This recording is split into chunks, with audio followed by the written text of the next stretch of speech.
Hello, welcome back, Recapped Mystery here. Today, I'm going to explain a British science fiction film, Frequencies. Watch out and take care.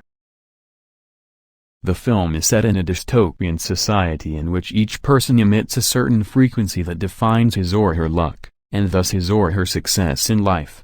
A higher frequency indicates more luck and consequently fewer feelings. The film begins with some pupils standing in a single queue, each clutching a single green apple. One of the pupils in queue is Marie Curie Fortune, a bright young lady. The student behind her spills his apple, which she calmly returns to him. The image then shifts to pupils sitting at their desks, prepared for a test. As their teacher instructs them and orders them to begin, the pupils then put on their respective blindfolds and begin working on the test. After the test, the teacher calls out each student's name and hands them their results. Outside, the students are debating the outcome. Marie Curie is proud of her score of 127, despite the fact that her friends received far lower ratings. One of Marie's conceited friends then introduces her to Isaac Newton Mitchell, who introduces himself as Zach to Marie. Marie learns that Zach has a frequency of -7. The arrogant friend urged them to meet since their frequencies are polar opposites,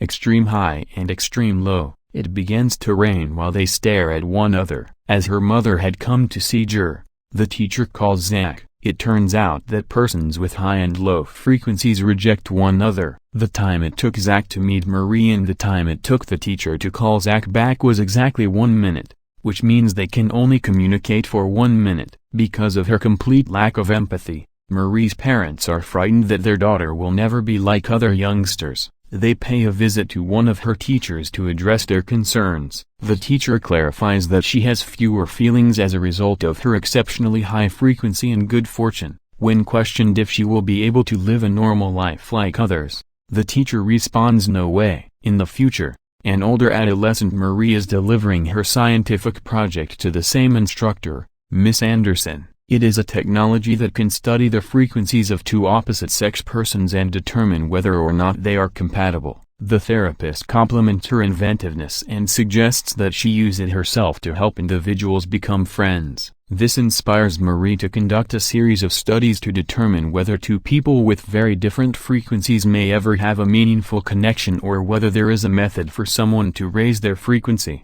She selects Zach, a test subject with a lower frequency on the spectrum. In the first experiment, she interrogates Zach, who provides embarrassing responses. As the time approaches 60 seconds, an airliner begins dropping cargo on Zach, which he just avoids. As a result, the idea that two persons with extreme opposite frequencies cannot be together for more than a minute is proven. Miss Anderson arrives on the scene and informs Marie that frequencies cannot be altered. In the following studies, she meets Zach for 1 minute and records whatever he says to her. Zach's actions indicates that he is interested in Marie but cannot manage to communicate with her. In addition, the couple is separated before the 1 minute mark in each of the studies. Finally, Zach admits that he loves her and asks whether she feels the same way. She reacts by claiming that her illness prevents her from feeling anything. She goes on to say that she only acts emotional in front of others. Her ambition, though, is to experience feelings one day. The film then jumps ahead in time, this time to when Marie is an adult. It depicts her daily existence, with her performing mundane duties in the same apathetic state. While she is resting at home, her friends and family pay her a surprise birthday celebration. She sits alone during the party until Zach approaches her. They have a brief conversation until Zach tells her that the clock has passed 60 seconds. He then claims to have discovered a means to assist her, and she agrees to meet with him. Later, the two meet at a location. Zach admits that the previous time he lasted more than a minute because he raised his frequency. He then informs Marie that there is a method for her to connect with others by reducing her energy levels. He emphasizes that physical touch will be required. She is skeptical at first, but because she wants to feel something, she places her hand on the table, and Zach takes it in his. Marie is absolutely overwhelmed. She feels something but cannot articulate it because she has never experienced emotion. She feels ill and lets go of his hand, but she soon understands that holding hands made her feel better. Nature begins to revolt because they have been conversing for far longer than the allotted 60 seconds, and Marie, feeling overwhelmed, kisses Zach. The story is then told from Zach's point of view. Zach was the youngster who dropped the apple at the beginning, and he liked Marie from the start. When the teacher summoned Zach from the playground to meet his mother, it is to discuss his future at the institute with Miss Anderson. She suggests moving Zach to a different facility because his frequency is too low and he would never fit in with the others. Zach flatly refuses. Following the ordeal, Zach travels to Theo's house, his only buddy. When he arrives at the house, he is greeted by Theo's father, who demonstrates to him that he possesses unique abilities due to his ability to use his imagination. This is demonstrated when he discovers that he is brilliant at the piano because to his ability to see the piano progressions. He learns from Theo that he cannot be with Marie because high and low energy people form magnetic fields that resist each other and bring disaster.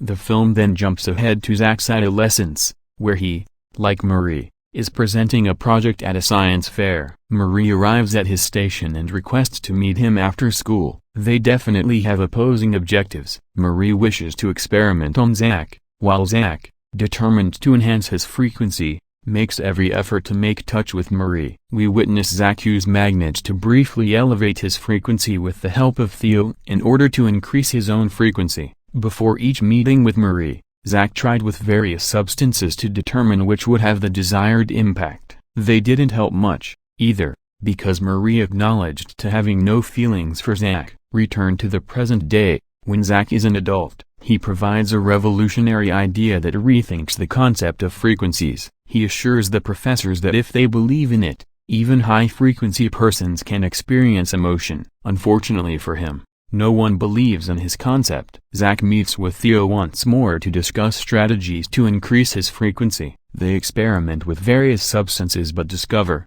surprise, that some sound waves can enhance frequency for a brief period of time. Theo sent him to see Marie at her birthday celebration to test this notion. While leaving, Theo hands him a gadget with code words to activate the sound waves, giving him 5 seconds more this time. Throughout their talk, he wears a microphone and can hear Theo offering him new words. When they kiss, it's as though everything comes full circle. The intimacy reduces Marie's frequency while also quelling nature's revolt. The couple then has their first kiss. All the while, Zach continues to receive the hidden words on his device, extending his time with Marie. They start spending more time together. During their time together, Marie has a few misfortunes, such as missing her train. This is a strong indication that her frequency is decreasing. She then takes a risk and takes Zach to see her parents. In many ways, her parents are high-frequency folks like her. As a result, they are frightened that if an ordinary male enters their home,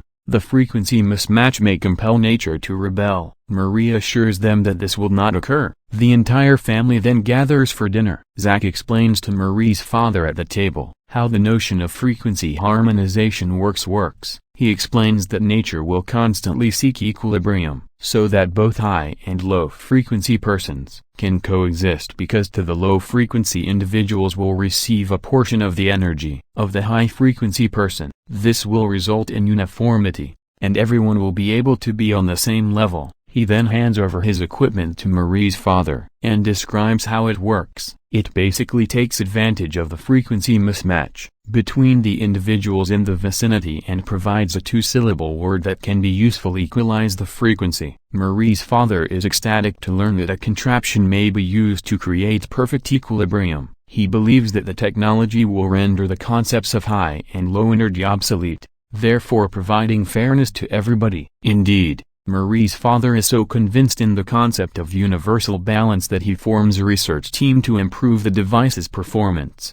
Some of Zach's old schoolmates make up the team. They quickly discover, however, an unusual adverse effect. Anyone who is asked to do something after pronouncing the 2-syllable term will do it involuntarily. While Zach and Marie's father try to figure out how to solve the issue, Marie realizes that when Zach saw her on her birthday, he used carefully chosen words to lower her frequency.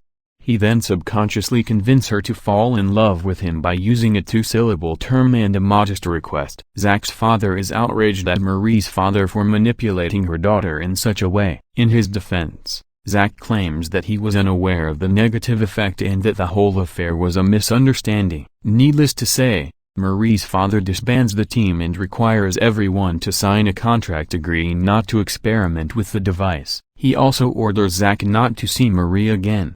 When Zach returns to his room one day, he discovers some men there. One of the males claims to be from the government. He even owns the device that Zach invented. The stranger then asks Zach 3 questions, to which he can only nod his head. Zach sees the man's questions were structured in such a way that they would ensure he was telling the truth. Zach doesn't see how that is possible because no one else was aware of their work with his technology. After that, the man offers Zach a job. When Zach arrives at the secret location, the man says that the government has formed a covert team. He emphasizes the need of the team neutralizing the threat known as the manual, which is the name given to the 2-syllable generator gadget. Because only they knew how it operated, the squad comprised of the team that Marie's father previously assembled. The government agent then informs them how this technology has appeared multiple times in the past and wreaked havoc, but has always been hidden from the public in order to maintain balance and peace. He knew it would inevitably be unearthed and that they would have to bury it in secrecy once more. The team will work very hard over the next few days to figure out how to solve this situation. They all put up their views, proposals, and mathematical models to solve it, but they never reach an agreement. Meanwhile, Marie's father continues to be chilly to Zach. Zach then proposes creating an anti-handbook that is faulty in such a way that its public reputation is polluted and people are less likely to utilize it. In addition, he understands from his pattern study that there must be some antidote words to counteract the effect of the glitching words. They all stick to this theory in order to test it. They produce words that imply harmless requests but can only be used once every hour. The government official is not satisfied with replacing one wreaking havoc with another, so he bans the words immediately. Later, at Marie's request, Zach utters a word from the gadget combined with a command in order for Marie to fall out of love with him. She claims, though, that nothing has changed. When the government agent discovers that Zach attempted manipulation once more, he is imprisoned and prevented from communicating with anyone. However, in this condition of solitude, Zach's mind begins to travel the depths of his knowledge, acquiring everything he knows about the issue in order to discover a solution and antidote.